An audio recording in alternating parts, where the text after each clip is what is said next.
Between San Luis Obispo and Santa Barbara, you will find Solvang, a small town known for its Danish-style architecture.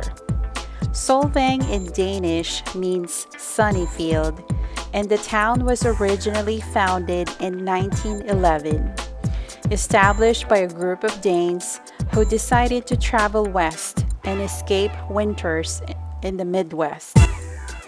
They purchased close to 9,000 acres in the Santa Ynez Valley.